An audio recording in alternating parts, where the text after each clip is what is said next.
കഴിഞ്ഞ 2 വർഷമായി ഒരു ജീവിതത്തിൽ ഒന്നും ആസ്വദിക്കാൻ പറ്റാത്തൊരവസ്ഥയാണ്. ഇങ്ങനെ ഓട്ടാണ് ആ സിനിമയുടെ ബാധ്യതകൾ തീർക്കാനും, ആ സിനിമ പ്രൊഡ്യൂസ് ചെയ്ത ആൾക്കാർ എല്ലാം നമ്മളെപ്പോലെ സാധാരണക്കാർ നമ്മളെ ഇഷ്ടപ്പെട്ട് വന്നു.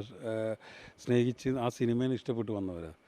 അപ്പോൾ അവസാനം എൻ്റെ തലയിലായി. അത് തീർക്കാനുള്ള ഒരു ഓട്ടത്തിനിടയിൽ ഞാൻ എന്താ പറയണ്ടേ, അവസാനം ഒറ്റപ്പെട്ടു പോയി. പലതും ചെയ്തു. പക്ഷേ ഒന്നും നടന്നില്ല. എങ്ങനെയും കടന്നെടുത്ത് പിന്നെ നായകനായ സിനിമയിൽ അഭിനയിക്കാൻ വിളിക്കാറില്ല. പക്ഷേ അഭിനയിക്കാൻ വിളിച്ചാൽ പോലും എനിക്ക് മാനസികമായിട്ട് അതിന് പോകാനും പറ്റുന്നില്ല.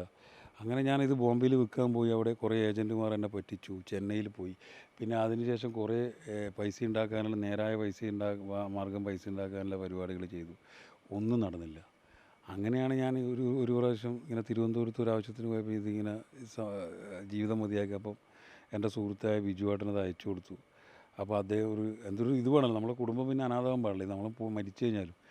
അപ്പോൾ അദ്ദേഹം DGPക്ക് അയച്ചു കൊടുത്ത്. അവിടെ നിന്ന് തന്നെ കണ്ടോൺമെൻറ്റ് പോലീസിൽ നിന്ന് തന്നെ ഇതാക്കി ഒരു കൗൺസിലിംഗ് തന്നു വിട്ടു. പിന്നെയും ഞാനിത് ജീവിതത്തിലേക്ക് തിരിച്ചു വരാൻ വേണ്ടി ഒരുപാട് പ്രയത്നിച്ചു. പക്ഷേ ഇത് നടക്കുന്നില്ല. പക്ഷേ എൻ്റെ സംഭവം എന്ന് വെച്ചാൽ, ഇപ്പോൾ നിങ്ങൾക്ക് ഞാൻ നേരത്തെ എൻ്റെ മൊബൈൽ കാണിച്ചു തന്നില്ലേ, ഈ പോസ്റ്റ് ഇട്ടതിന് ഒരുപാട് ആൾക്കാർ വരും. ഇപ്പോൾ ഞാൻ ശരിക്കും രണ്ടാമത് ജീവിതത്തിലേക്ക് വന്നിരിക്കുകയാണ്. ആയിരക്കണക്കിന് നിങ്ങൾ വായിച്ചല്ലോ, അത് QR കോഡ് ഇതാ എല്ലാം. കുറേ ആൾക്കാർ പറഞ്ഞു ആ സിനിമ റിലീസ് ചെയ്യും. പക്ഷേ എനിക്ക് QR കോഡ് കൊണ്ട് പൈസ എന്ന് പറഞ്ഞാൽ സിനിമ റിലീസ് അത് ഗംഭീര സിനിമയാണ്. ഇപ്പോൾ നിങ്ങൾ ആ സിനിമേനെ പറ്റി അന്വേഷിക്കണം. അതൊരു ഗംഭീര സിനിമയാണ്. പക്ഷേ എന്നെ പോലത്തെ ഒരാൾ നായകനായതുകൊണ്ട് മാത്രം നല്ല സിനിമ ഓടാതിരിക്കാൻ പാടില്ല. അപ്പോൾ ഇത് എന്തായാലും ജനങ്ങളിൽ എത്തിക്കഴിഞ്ഞാൽ ഇത് ഓടും. ഇത് റിലീസ് ചെയ്താലോ എല്ലാം നല്ലൊരു OTT പ്ലാറ്റ്ഫോം ഇതാക്കുക. എല്ലാവരും പറഞ്ഞ് റിലീസ് ചെയ്താൽ നിങ്ങളെ പ്രശ്നങ്ങൾ തീർത്ത് തരാം. അത്രയും എനിക്ക് ഇങ്ങനെ QR കോഡ് ഇങ്ങനെ ആൾക്കാർ ഇതാക്കുക ഭയങ്കര.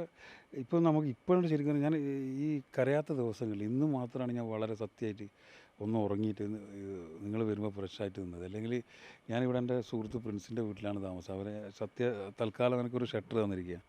അപ്പോൾ ഇവിടെയുള്ള ആൾക്കാരൊക്കെ ചോദിക്കും, നിങ്ങൾക്ക് ഉറക്കില്ലേ? എപ്പോൾ രാവിലെ പള്ളിയിൽ പോകുന്ന ആൾക്കാർ, അത് പള്ളിയാണ്, അങ്ങനെ ചോദിക്കും, നിങ്ങൾക്ക് ഉറക്കില്ലേ? ഉറങ്ങും. പിന്നെ അവിടുത്തെ ഒരു ആമിറിൻ്റെ കടയുണ്ട്, നമ്മളെ സുഹൃത്ത് ആമിറും പറഞ്ഞു, നിങ്ങൾ ഇവിടെ കൊണ്ടാക്കും, എന്നെ പിടിച്ച് വണ്ടിയിലിട്ടിട്ട് ഉറങ്ങ പോയിട്ട്. അങ്ങനെ ഉറക്കം പോലും നഷ്ടപ്പെട്ട അവസ്ഥയിലാണ്.